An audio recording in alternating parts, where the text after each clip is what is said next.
काही बातम्या प्रसारित केल्या जातात, त्या सत्य असतात, अर्धसत्य असते किंवा अगदी सत्यच नसतात.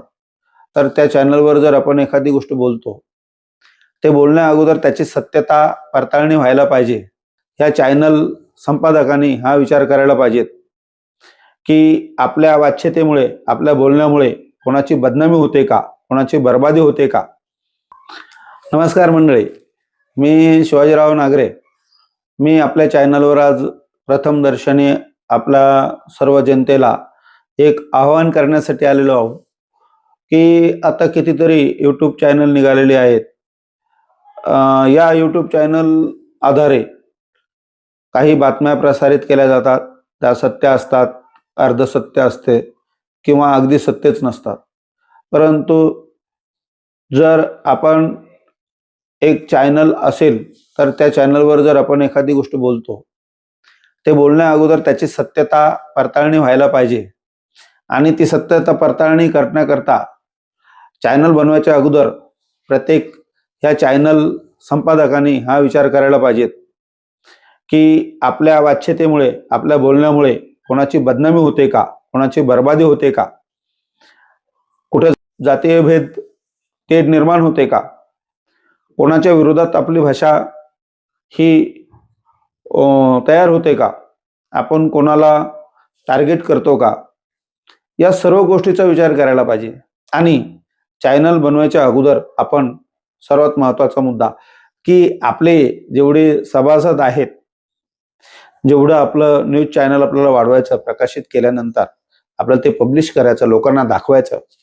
तर ज्या भागात जी घटना घडते त्याची सत्यता तिथपर्यंत आपला प्रतिनिधी जाऊ शकतो का? हे जर होऊ शकत असेल तरच त्यांनी हे न्यूज चॅनल बनवायला पाहिजे आणि चालवायला पाहिजे.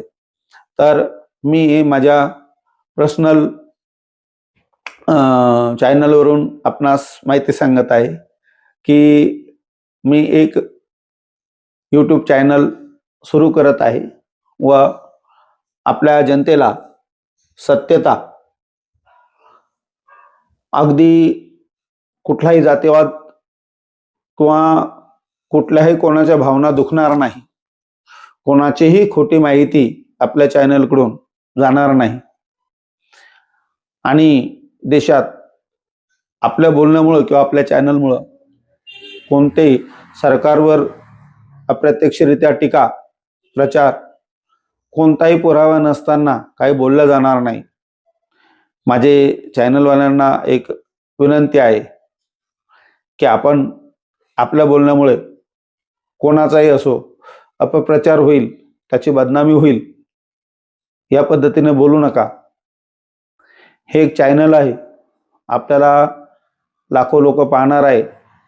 आपला TRP वाढण्यासाठी किंवा आपल्याला सबस्क्रिप्शन वाढण्यासाठी आपण काहीतरी कुठली तरी माहिती गोळा करून जनतेला सांगू नका. आपण जर सत्य असेल, आपल्या बोलण्यातून जर सत्यता असेल, आपण कोणाला टार्गेट करत नसाल, सत्याला सत्य म्हणायची हिंमत असेल, खोट्याला खोटं म्हणायची हिंमत असेल, तर आपण काम केल्यानंतर साहजिकच लोक आपल्याला ॲक्सेप्ट करणार आहे असं समजून मी माझ्या नवीन चॅनलचा शुभारंभ येत्या 1 एप्रिलपासून सुरुवात करत आहे. तरी कोणालाही कोणती सत्य माहिती असेल तर त्यांनी माझ्यासोबत संपर्क करायचा, खाली कमेंट करायची आणि मला सांगायचं. धन्यवाद.